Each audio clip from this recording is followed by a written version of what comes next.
Hello बच्चों, हम आपके सामने उपस्थित हैं अगली क्लास के अंतर्गत। मैंने आपको 2 क्लासें संविधान के बारे में करा दी हैं। ये मेरी तीसरी क्लास है और तीसरी क्लास के अंतर्गत मैं आपको आगे बताऊंगा। इसके अंतर्गत मैंने आपको संविधान सभा के चुनाव परिणामों तक बता दिया था। अब उससे आगे हम बात करते हैं। संविधान सभा के अंतर्गत मैंने आपको बताया था कि वे 3 प्रकार के कैंडिडेट होते हैं। 3 प्रकार के कैंडिडेटों ने वोट दिया, मुस्लिम, सिख और सामान्य। और संविधान सभा के अंतर्गत कितनी सीटें, कितने उम्मीदवार किसके जीत करके गए थे, ये भी मैंने आपको पिछली क्लास के अंतर्गत सारा क्लियर करा दिया था। आगे हम आपको समझाते हैं कि संविधान सभा जो रही, संविधान सभा ये कुल समय तक संविधान सभा अस्तित्व में रही। संविधान सभा 3 वर्ष 1 माह तक ये अस्तित्व में रही थी, अस्तित्व में रही। यानी कि इसकी संविधान सभा की पहली बैठक, संविधान सभा की पहली बैठक कब हुई थी? संविधान सभा की पहली बैठक 9 दिसंबर 1946 को हुई थी। यानी कि इसने संविधान सभा ने अपना कार्य 9 दिसंबर 1946 से प्रारंभ किया था। और संविधान सभा की जो अंतिम बैठक थी, अंतिम बैठक वो रही 24 जनवरी 1950 को। तो यानी कि 24 जनवरी 1950 में से हम 9 दिसंबर 1940 को घटाएंगे तो समय निकल करके आएगा 3 वर्ष 1 माह। ये समय निकल करके आएगा। ये संविधान सभा अस्तित्व में रही उसका समय है। हमारे संविधान के निर्माण में कितना समय लगा? संविधान निर्माण में जो समय लगा, वो संविधान निर्माण में जो समय लगा वो है 2 वर्ष 11 माह 18 दिन। ये सभी बच्चे जानते होंगे, लेकिन बच्चे ये नहीं जानते होंगे कि ये समय कैसे आया। भाई, संविधान निर्माण में जो समय लगा ये हम कैसे फैलाएंगे कि संविधान सभा की पहली बैठक 9 दिसंबर 1940 को हुई थी और भारतीय संविधान जो पास हुआ, क्या हुआ? भारतीय संविधान पास किया संविधान सभा ने। भारतीय संविधान पास हुआ 26 नवंबर 1949 को। कब पास हुआ? 26 नवंबर 1949 को पास हुआ। जब संविधान यहां पास हुआ और संविधान सभा की पहली बैठक में से और संविधान सभा के पास यानी कि 26 नवंबर 1949 को घटा देंगे तो ये समय निकल के आता है 2 वर्ष 11 माह 18 दिन का। अच्छा, इसके बाद संविधान जब पास हुआ तो उसी समय कुछ अनुच्छेदों को, 16 अनुच्छेदों को उसी समय लागू कर दिया। 16 अनुच्छेद कब लागू किए?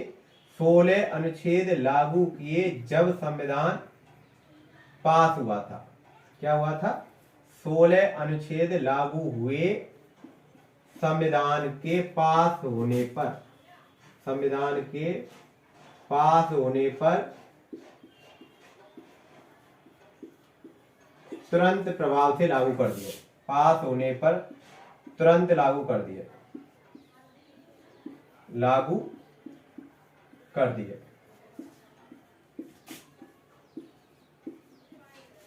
और ये 16 अनुच्छेद कौन कौन से थे? 5, 6, 7, 8, 9, 60, अनुच्छेद 324, अनुच्छेद 366, अनुच्छेद 367, अनुच्छेद 389, अनुच्छेद 380, अनुच्छेद 388, अनुच्छेद 391, अनुच्छेद 392, अनुच्छेद 393, अनुच्छेद 394। 1 2 3 4 5 6 7 8 9 10 11 12 13 14 15 और 16 इनको तुरंत लागू कर दिया गया था इन अनुच्छेदों को। ये क्या है? ये अनुच्छेद है, ये अनुच्छेद है। और मैंने आपको अनुच्छेद की डेफिनेशन नहीं अभी तक बताई। मैं आपको बता दूं, मूल संविधान में जब संविधान बना था, मूल संविधान किसे कहते हैं? शुरुआत का संविधान, यानी कि 26 जनवरी 1950 को जब संविधान लागू हुआ, उस संविधान के अंतर्गत मूल संविधान का मतलब क्या है? प्रारंभिक। क्या है? प्रारंभिक। और प्रारंभिक का मतलब है 26 जनवरी 1950 को जो संविधान लागू हुआ, भारतीय संविधान, उसके अंतर्गत 395 अनुच्छेद थे। क्या थे? 395 अनुच्छेद, 22 भाग और 8 अनुसूची। कितनी अनुसूची थी? 8 अनुसूची। 8 अनुसूचियां थी। अब ये कह रहे होंगे सर अनुच्छेद क्या होता है, भाग क्या होता है, अनुसूचियां क्या होती हैं? देखो, अनुच्छेद होता है कानून। क्या होता है? कानून। लेकिन उस कानून को अनुच्छेद कहा जाता है जो संविधान सभा ने लिखा हो। ऐसे कानून को अनुच्छेद कहा जाता है जिसको संविधान सभा ने लिखा हो, उसे कहते हैं अनुच्छेद। भाग, अच्छा, तुम किताब होती है ना, तो किताब की इंडेक्स को खोलते हैं तो उसमें भाग बटे रहते हैं इंडेक्स के अंतर्गत। फर्स्ट भाग, सेकंड भाग, थर्ड भाग, उसके अंतर्गत पाठ दिए हुए होते हैं और पाठों के अंतर्गत मैटर दिया हुआ होता है। ऐसे ही इसको समझो कि संविधान जो बुक है, संविधान की बुक के अंतर्गत पहले इंडेक्स में उस संविधान को बांट रखा है। फर्स्ट भाग में ये चीजें हैं, सेकंड भाग में ये चीजें हैं, यानी कि अनुच्छेद हैं, अनुसूचियां हैं। थर्ड भाग में तो हम संविधान बुक को खोल करके देखेंगे तो उसमें हमको पता पड़ेगा कि इस भाग के अंतर्गत ये अनुच्छेद और ये अनुसूचियां हैं। तो भाग और भागों के अंतर्गत अनुच्छेद और अनुच्छेद दिए हुए होते हैं अनुसूची। ये अनुच्छेद अनुसूचियां भागों के अंतर्गत दी हुई होती हैं। जैसे हम उदाहरण के लिए समझे, भाग के अंतर्गत क्या मिलेंगे? हमको पाठ मिलेंगे, और पाठों के अंतर्गत हमें क्या मिलेगा? मैटर मिलेगा। तो इस तरह से ये 395 अनुच्छेद, 22 भाग, 8 अनुसूची हैं। 8 अनुसूचियां हैं। लेकिन वर्तमान जो संविधान है, क्या संविधान है? वर्तमान संविधान में 395 अनुच्छेद, लेकिन उपखंड सहित इनकी संख्या कितनी हो जाती है? 475। भागों की संख्या कितनी है? ये उपखंड सहित है, ये उपखंड सहित। और भागों की संख्या हो जाती है इसमें 25, कुल 25 भाग थे। और अनुसूचियां हैं 12। कितनी है? 12। 8 तक तो थी, 9, 10, 11 और 12। इसमें 25 भाग है, यानी कि 4 उपखंड और जोड़ गए भागों के अंतर्गत। भागों की संख्या तो वही 22 ही है।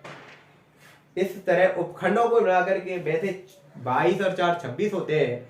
भारतीय संविधान के भाग 7 को डिलीट मार दिया गया 1956 में। तो इस तरह भारतीय संविधान में उपखंड सहित भागों की संख्या कितनी हो जाती है? 25। उपखंड सहित अनुच्छेदों की संख्या, अच्छा, अनुच्छेद फर्स्ट के अंतर्गत संशोधन किया, 1-2 बात जोड़ दी, और सेकंड में संशोधन किया, कुछ में बात जोड़ दी। तो इस तरह से संविधान में संशोधन करके जो बातें जोड़ी गई हैं, उपखंड जो बढ़ाए गए हैं, तब है उनकी संख्या 475। वैसे अनुच्छेदों की संख्या 395 ही है, उनका क्रम नहीं बदला है। जैसे हम किसी एक बुक होती है, बुक के अंतर्गत 7 ही पाठ हो, उन पाठों की संख्या को 7 को न बदल करके हम उसके अंतर्गत पहले पार्ट में संशोधन करके कुछ चीजें जोड़ दें, सेकंड पार्ट के अंतर्गत कुछ चीजों में संशोधन करके उसमें जोड़ दें। तो इस तरह संशोधन वाली बातों को जोड़ करके हम कहने लग जाए कि उसमें पाठों की संख्या कितनी है, 9 या 10, जितनी बार हमने संशोधन किया उसको। ऐसे ही इसके अंतर्गत कहानी है, अनुच्छेदों की संख्या तो 395 ही है। इन 395 में जो संशोधन करके बातें जोड़ी उपखंड सहित, तब उनकी संख्या 475 हो जाती है। और अनुसूचियों की संख्या कितनी है, अनुसूचियों की संख्या जरूर क्रम से बढ़ी है, 9, 10, 11 और 12, 4 अनुसूची नहीं जोड़ी गई है। तो इस तरह से वर्तमान संविधान में और मूल संविधान के अंतर्गत अनुच्छेद, भाग और अनुसूचियां हैं। मैंने आपको अनुसूचियां, अनुच्छेद बताए, अनुच्छेद किसे कहते हैं, वो यही अनुच्छेद है। यानी कि इन 16 अनुच्छेदों को जब संविधान पास हुआ था तुरंत प्रभाव से लागू हुआ, और हमारे भारतीय संविधान को लागू कब किया, भारतीय संविधान लागू हुआ 26 जनवरी, भारतीय संविधान 26 जनवरी 1950 को लागू हुआ, 26 जनवरी 1950 को लागू कर दिया।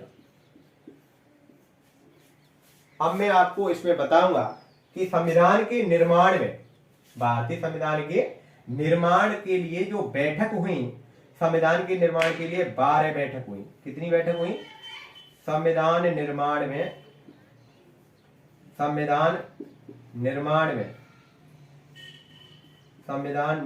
के लिए कुल 12 अधिवेशन हुए। 12 अधिवेशन, अधिवेशन बोले तो बैठक, सत्र, अधिवेशन, सत्र या बैठक, ये 12 हुई थी। तब संविधान हुआ, तब संविधान बनकर के तैयार हुआ था। तो ये बात भी आप ध्यान रखना। संविधान सभा के निर्माण के लिए, संविधान के निर्माण के लिए, संविधान सभा के लिए नहीं, संविधान के निर्माण के लिए इन्होंने 7 मुख्य कमेटी बनाई। 7 मुख्य कमेटियां और 7 मुख्य कमेटी थी और 15 अन्य कमेटियां थी। 15 और छोटी कमेटियां थी, छोटी कमेटियां थी।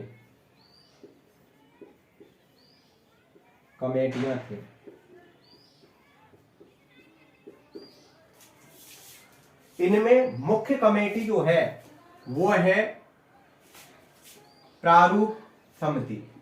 क्या है, प्रारूप समिति है। और प्रारूप समिति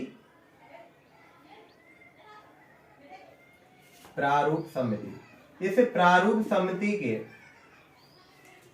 अध्यक्ष थे। प्रारूप समिति कितने लोगों की थी, 7 व्यक्तियों की थी। इसमें प्रारूप समिति में 7 सदस्य थे और इसके अध्यक्ष डॉक्टर भीमराव अंबेडकर। कौन थे, डॉक्टर भीमराव अंबेडकर।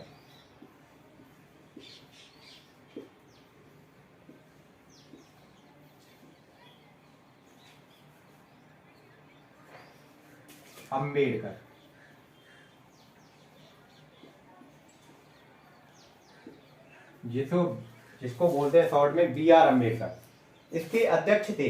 और इन्हीं को भारतीय संविधान का जनक बोला जाता है। इनको भारतीय संविधान का जनक बोला जाता है।